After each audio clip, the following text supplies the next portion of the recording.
तो मैं आज आपको ये बताऊंगा इस वीडियो में कि पाचन तंत्र, जिसे हम डाइजेशन पावर बोलते हैं, वो हमारे शरीर के लिए कितना ज़रूरी है और क्यों ज़रूरी है।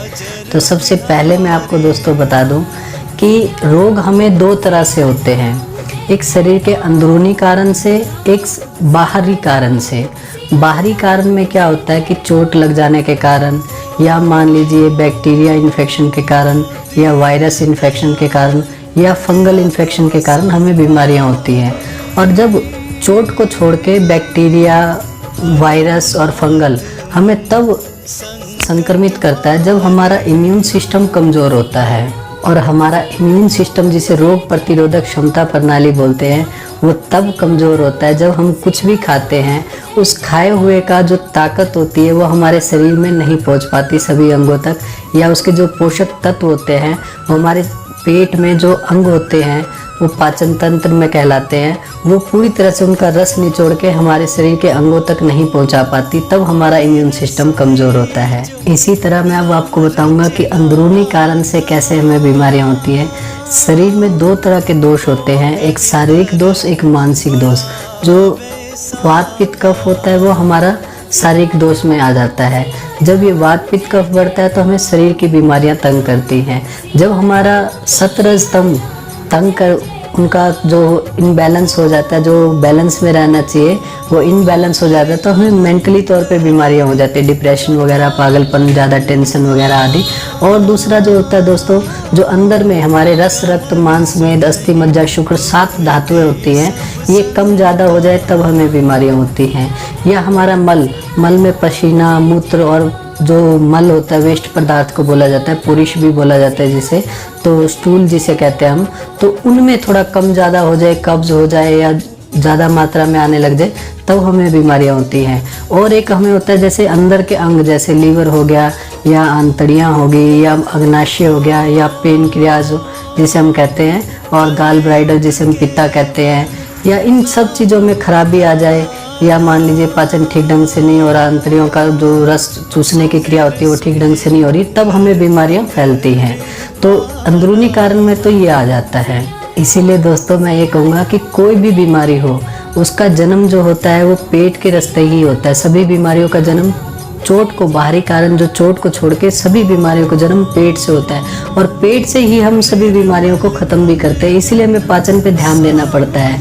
ये मैं नहीं कहता, ये पुराने बड़े बुजुर्ग कहते हैं, और प्लस में जो मेरे से कई गुना ज़्यादा बड़े डॉक्टर हैं वो भी यही मानते हैं कि अगर हम कोई दवाई खाते हैं तो दवाई तभी असर करेगी जब हमारा पाचन तंत्र ठीक होगा, तभी वो ठीक ढंग से उसका असर निकाल के हमारे शरीर तक पहुंचा पाएगी। तो इसीलिए ख़ास तौर पे हम तो ध्यान देते ही देते हैं कि हर किसी का देखते हैं कि पाचन तंत्र कैसा है, उसके मुताबिक उसको दवाई दी जाए। तो इसीलिए कहते हैं पाचन तंत्र बहुत ज़्यादा ज़रूरी है। दोस्तों आप बोलेंगे मुझे कि ये पाचन तंत्र है क्या, जो आपने इतना बड़ा हमें टॉपिक सुना दिया है। तो मैं आपको बता देता हूँ कि जब पाचन तंत्र हमारा मुंह से लेके ये पूरा पाइप जो होता है वो पूरी तरह से गुदा तक, जो लास्ट सिरा होता है आंतों का, उसे हम गुदा बोलते हैं, गुदा तक ये पाचन का तंत्र का काम आ जाता है। मैं थोड़ा समझा देता हूँ। जो रोटी हम खाते हैं तो हम चबाते हैं तो यहाँ से ग्रंथियाँ, उसमें लार बनती है और उसको नरम करती है, जिससे आगे वो फूड पाइप के रास्ते हमारे अमाशय में जाता है। अमाशय में कुछ रस जैसे अग्नाशय फेंकता है, जिसे हम पेनक्रियाज कहते हैं।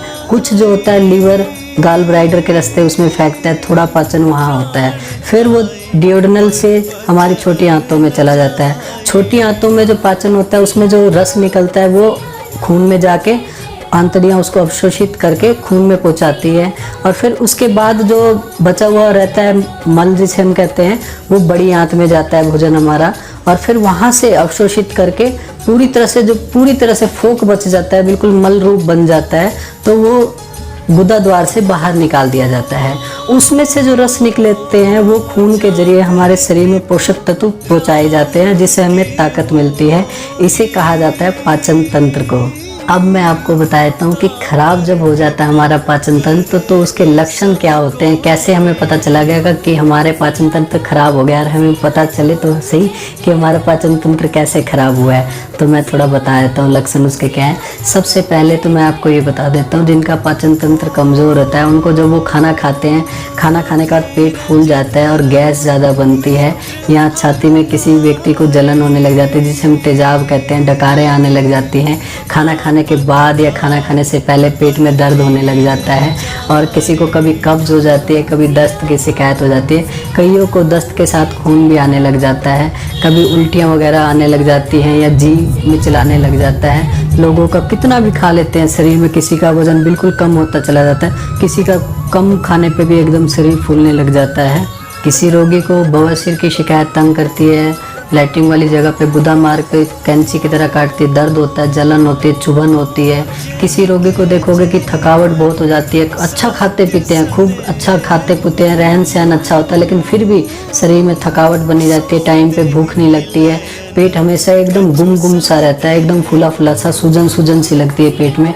ये सब खराब पाचन के लक्षण हैं। और कईयों को तो मैंने ये देखा है यहाँ पे गैस्ट्राइटिस, अल्सर हो जाता है, अल्सर कोलाइटिस होता है, जगह जगह अंतों पे छाले, सूजन की शिकायत हो जाती है। तो ये सब कुछ जो होता है पाचन तंत्र के खराब होने के कारण ही होता है। दोस्तों, कभी सोचा है कि पाचन तंत्र खराब क्यों होता है, इसका कारण क्या है? तो मैं अब आपको ये बताऊंगा कि हम ज़्यादा मात्रा में पेन किलर खाते हैं, दर्दों की दवाइयाँ खाते हैं। ज़रा सा कहीं दर्द हुआ तो हम पेन किलर उठा के खा लेते हैं, या डॉक्टर लिख देते हैं तो पेन किलर का ज़्यादा इस्तेमाल करते हैं। स्टीरॉयड का दवाई जल्दी ठीक होने के चक्कर में लोग स्टीरॉयड का इस्तेमाल ज़्यादा कर लेते हैं। दूसरे नंबर में एंटीबायोटिक्स हम ज़्यादा इस्तेमाल करते हैं। तो ये सब क्या करती हैं? देखिए, इनका सब दवाइयों के साइड इफ़ेक्ट होते हैं, लेकिन ये सब दवाइयाँ ज़्यादा मात्रा में साइड इफ़ेक्ट करती हैं, हमारी पाचन अग्नि को मंद कर देती है। अग्नि जब ज़्यादा तेज होगी तो खाना बेकार ख़राब हो जाएगा, अग्नि मंद होगी तो खाना बहुत देर से पचेगा। मंद अग्नि का क्या है? मंद अग्नि आप कहेंगे अरे मंद अग्नि का क्या लेना देना में? बहुत लेना देना है। इससे क्या होता है कि आजकल देखोगे पहले के लोग कहाँ 7 फुट 8 फुट के कॉमन बात होती थी, 115-120 साल तो कॉमन जीते थे वो। लेकिन अब आपने देखा है 5 फुट मुश्किल से रहती है लोगों की हाइट। 5 के बाद तो लोग कहते हैं अरे मेरी दवाई खा के मुझे ऐसी दवाई दो डॉक्टर साहब कि मेरी हाइट खिंच जाए। उसका कारण यही है कि मंद अग्नि के लोग होने लग गए हैं, हार्मोन्स ठीक ढंग से नहीं बन रहे। और हमारी आयु अब पता है कितनी होगी? 60-65। डॉक्टरों ने कह दिया कि जी अब तो 60-65 तक चल जाए वही बहुत है भगवान की कृपा से। अब माँ के पेट में बच्चा जब होता है कोख में, तब से दवाइयाँ शुरू होती हैं और लास्ट तक दवाइयाँ किसी न किसी तकलीफ की खानी ही पड़ती है हमें। ये सब हमारा जो है ये दुष्प्रभाव जो होता है, दवाइयों के साइड इफ़ेक्ट जो होते हैं, यही हमारा जो अभी तो ठीक कर देते हैं, लेकिन उसका जो साइड इफ़ेक्ट होता है फिर आगे चल के वो धीरे धीरे हमें और रोग प्रतिरोधक क्षमता खत्म कर देते हैं, जिससे एक बीमारी ठीक हुई दूसरी चालू होगी। इस चक्कर में देखोगे कि शरीर की लाइफ कम होगी, हाइट कम होगी।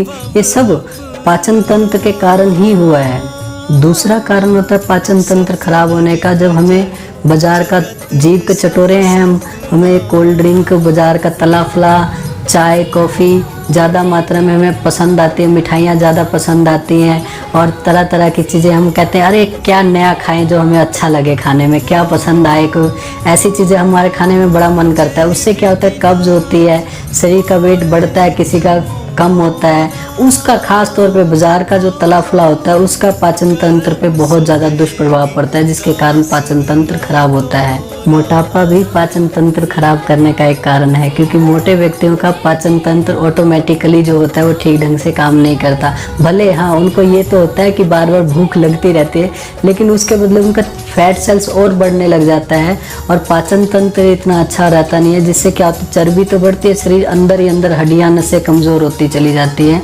तो मोटापा भी सबसे बड़ा एक पाचन तंत्र का खराब होने का कारण होता है।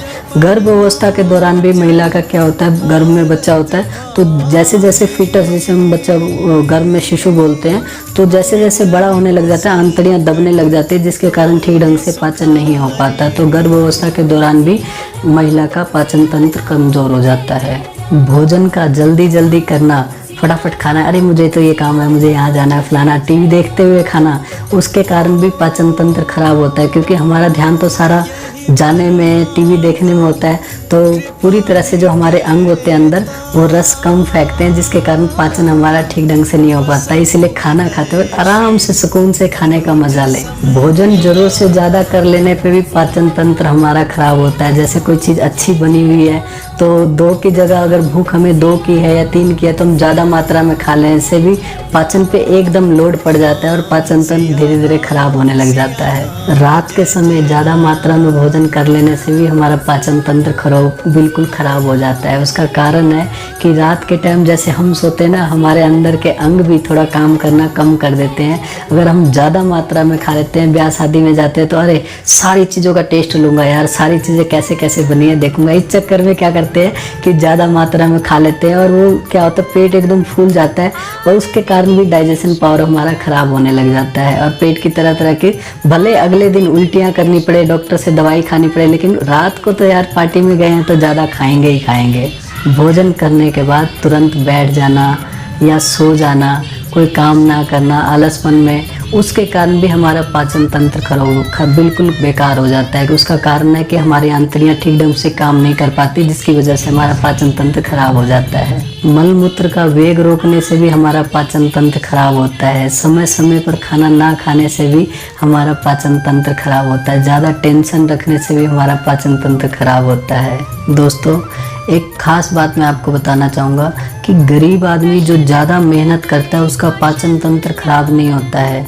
उनको कुछ भी खाएंगे, किसी भी बेटाइम खाएंगे, कितना भी खा लेंगे, उनका पाचन तंत्र कभी खराब नहीं होगा। लेकिन क्या करते हैं आजकल जो है थोड़ा फैशनेबल ज़माना हो गया है, इस चक्कर में ये क्या करते हैं सुबह से शाम तक मेहनत करेंगे और शाम को क्या करेंगे कि जी हमें थकावट होगी, शारीरिक थकावट है, दिमागी थकावट है, दिमाग में टेंशन है, इसको ख़त्म करने के चक्कर में दारू पी लेते हैं। दारू पीने से क्या हो गया, इनका धीरे धीरे उसके अंदर सिप्रिट होती है, एसिड होता है तरह तरह का, वो अंदर जाके धीरे धीरे पाचन शक्ति की धज्जियाँ उड़ा देता है, लीवर आंतड़ियों को बिल्कुल बेकार कर देता है। इनको तो चलो अच्छी सी नींद आ गई, लेकिन आगे चल के पाचन शक्ति बेकार कर देता है। इसी तरह हमारे धनी लोग जो हैं, मोटे लोग जो हैं, वो दिन भर टेंशन लेते रहेंगे, बैठे रहेंगे, खाते रहेंगे, पीते रहेंगे, खाएंगे, बैठेंगे, बातें करते हुए, काम करते हुए, अपना खाना खाते रहेंगे बीच बीच में, तो उनका क्या बैठे बैठे लाला जैसे पेट आगे निकल आता है, आंतड़ियाँ ठीक ढंग से काम करती नहीं और तरह तरह की बीमारियाँ, एक गई दूसरी आई, दूसरी गई तीसरी आई, कई बार तो एक जाती भी नहीं, दूसरी साथ में टपक जाती है, तीसरी साथ में टपक जाती है। तरह तरह की दवाइयाँ फिर बीमारियों की खानी पड़ती है। दवाइयाँ भी खाओ, बीमारियाँ भी लो और उसके बाद अपना खाना भी खाते रहो, लेकिन ये सब गलत है। अपने आप को, अपनी दिनचर्या को संभालो। उस पैसे का क्या काम, आप नोटिस करोगे कि उस पैसे से हम एक दिन भी नहीं अपने लिए खरीद सकते, तो क्या फ़ायदा। हम ठीक है काम करें, अच्छी बात है, मेहनत करें, अच्छी बात है, पैसा कमाएं, अच्छी बात है, लेकिन थोड़ा अपने शरीर को भी 1 घंटा दें पूरे दिन में, बहुत ज़्यादा ज़रूरी है। अब मैं आपको ये बताऊंगा कि स्वस्थ शरीर का कितना फ़ायदा है। जो हमारा पाचन स्वस्थ रहेगा तो हमारा दिमाग स्वस्थ रहेगा, शरीर स्वस्थ रहेगा, हमेशा खुश रहेंगे और हमेशा एनर्जी बहुत ज़्यादा मात्रा में होगी, हमेशा ऊर्जावान बने रहेंगे, शरीर में शाइनिंग अलग से झलकेगी। तो इसलिए ख़ास तौर पे कहूँगा, और हमें बीमारियां भी हमारे से दूर रहेगी, तो पाचन तंत्र को ज़रूर ठीक करें। दोस्तों, मैंने बहुत पका लिया आपको, अब मैं आपको इसका इलाज बता देता हूँ। आपने बहुत मेरी बक बक बक बक सुन ली, तो अब मैं आपको इसका इलाज बता देता हूँ। सबसे पहला घरेलू इलाज बता देता हूँ जो आपके लिए बहुत आसानी से मिल जाएगा। आप भोजन में ज़्यादा तो नहीं कहूँगा, इतना सा नींबू डाल के निचोड़ लें और 1 चम्मच अदरक का रस उसमें मिला लें सब्जी में। आप कहेंगे सब्जी में तो हम अदरक डालते हैं, नहीं, वो तो आप पका के डालते हो ना, उसमें पक जाते तो उसके गुण कम हो जाते हैं। कच्चा रस अगर आप अदरक का डालेंगे तो उससे आपकी भूख भी अच्छी रहेगी, आप कितना भी कुछ खा लेंगे और सब पच जाएगा और आपको दिक्कत भी नहीं देगा। लेकिन आप ज़्यादा नींबू का रस मत लें, सिर्फ 1/4 चम्मच या आधा चम्मच। अगर कई लोग कहते हैं मुझे कि नींबू हमें सूट नहीं करता, कोई बात नहीं, आप नींबू ना डालें, अदरक का रस 1/4 चम्मच, आधा चम्मच या 1 चम्मच तक आप डाल के ले सकते हैं सब्जी में। इससे आपका पाचन बहुत अच्छा रहेगा। खाने के साथ प्याज का टुकड़ा लेने से भी बहुत अच्छा फ़ायदेमंद होता है और पाचन अच्छा होता है। और दूसरा जो है घरेलू उपचार मैं बताया तो कि खाना खाने के बाद सौंफ और गुड़ का इस्तेमाल करना भी बहुत फ़ायदेमंद होता है। इससे पाचन हमारा बहुत अच्छा रहता है और डाइजेशन पावर भी खुश रहता है। लीवर को भी, आंतड़ियों को भी गुड़ और सौंफ बहुत पसंद है। दोस्तों, अब मैं पाचन तंत्र को मजबूत करने के लिए आपको एक बहुत अचूक नुस्खा बता रहा हूँ, जो मैंने बहुत अपने पेशेंट को बताया, अपने रिश्तेदारों को बताया और उन्होंने इनका भरपूर फ़ायदा उठाया और भगवान की कृपा से उनको अब पेट बिल्कुल ठीक है। तो मैं आपको बता रहा हूँ, आंवला जो मौसम में आता है, जिस मौसम में भी, अब गर्मियों में, सर्दियों में, जब भी आपको ठीक लगे, आंवले के मौसम में आंवला लेना है और अम्बी लेनी है, कच्ची अम्बी। कई बार क्या होता है कि हमें बेमौसम भी आंवला मिल जाता है, तो आंवला 1 किलो और कच्चे आम 1 किलो छोटे छोटे टुकड़े काट के उसको एक मिट्टी के बर्तन में आपने रख लेना है। और उसके बाद 50 ग्राम जीरा लेना है, 50 ग्राम अजवाइन लेना है और 50 ग्राम आपने ये सेंधा नमक जिसे कहते हैं वो लेना है। जीरे को आपने पहले अधभुना कर लेना है, उसके बाद पीस के उसमें डाल देना है। और अजवाइन को आपको कुछ नहीं करना, उसको ऐसे कैसे डालना है, नमक भी ऐसे कैसे डाल के उस मटके का ढक्कन ढक के आपने 1 हफ्ते के लिए धूप में छोड़ देना है। उसके बाद उसे निकाल के उसको जब भी खाना खाएं आप तो ज़रा सा साथ में रखें। अचार भी फेल हो जाएगा दोस्तों, इससे डाइजेशन पावर तो ठीक होता ही होता है। आप कितना भी मीठा खा लेंगे ना तो आपका शुगर बढ़ने वाला नहीं है, कभी शुगर भी नहीं होगी। और कुछ भी खाएंगे उल्टा सीधा, गरम ठंडा, अगड़म बगड़म कुछ भी खाएंगे सब पच जाएगा। बहुत अचूक नुस्खा है और मैंने बहुत बार आजमाया और मेरे पेशेंट ने आजमाया, मेरे रिश्तेदारों ने आजमाया और बहुत बहुत उनका धन्यवाद भी करूँगा कि उन्होंने मेरे कहे पे आजमाया और उनको फ़ायदा हुआ। इसी तरह मैं आपसे भी उम्मीद करूँगा कि आप इसका इस्तेमाल करें, बहुत फ़ायदेमंद है नुस्खा। दोस्तों, अब मैं आपको रेडीमेड औषधि बता देता हूँ, जिससे कि आपको, कई लोग होते हैं ना जिनको समय का अभाव होता है, तो उनको मैं रेडीमेड औषधि बता देता हूँ जिससे आपका पाचन तंत्र बिल्कुल मजबूत रहे। दोस्तों, झंडू पंचारिष्ट आता है, आप उसका भी इस्तेमाल कर सकते हैं। खाना खाने के बाद 6 चम्मच आधा कप पानी में मिला के आप इस्तेमाल कर सकते हैं। जो लोग नहीं पसंद करते पीना तो उनको खाने वाली दवाई बता देता हूँ। बैद्यनाथ कंपनी की गैसांतक वटी आती है, 2 गोली सवेरे 2 गोली शाम को आप खाना खाने के बाद लेंगे तो उससे आपका पाचन तंत्र भी मजबूत रहेगा और बिल्कुल सही रहेंगे, स्वस्थ रहेंगे, पेट भी साफ रहेगा और डाइजेशन पावर बिल्कुल ठीक रहेगा, पाचन तंत्र बहुत अच्छा रहेगा। दोस्तों, अब मैं आपको परहेज बता देता हूँ, क्योंकि बिना परहेज के कोई भी दवा असर नहीं करती है। तो सबसे पहले मैं ये कहूँगा कि जो चर्बी युक्त चीज़ें हैं, तली फली चीज़ें हैं बाज़ार की, ये सब चीज़ कम से कम इस्तेमाल करें आप। चिंता तनाव से दूर रहें और हमेशा बैठे बैठे, अगर आपका बैठक वाला काम है तो बैठे बैठे काम करने के लिए थोड़ी देर बैठ के काम करें, फिर थोड़ा घूम फिर के आ जाएं, फिर काम करें। जो लगातार बैठने वाला काम है उनमें बीच बीच में उठते रहें। तंबाकू, गुटखा, नशीले पदार्थ का कम से कम इस्तेमाल करें। चाय, कॉफ़ी, चॉकलेट का इस्तेमाल बिल्कुल मत करें, बहुत कम से कम इस्तेमाल करें। और ठंडा फ्रिज का खाना इस्तेमाल मत करें, फ्रिज का दूध इस्तेमाल मत करें, फ्रिज का दही इस्तेमाल मत करें, क्योंकि हमारी पाचन अग्नि को मंद करते हैं।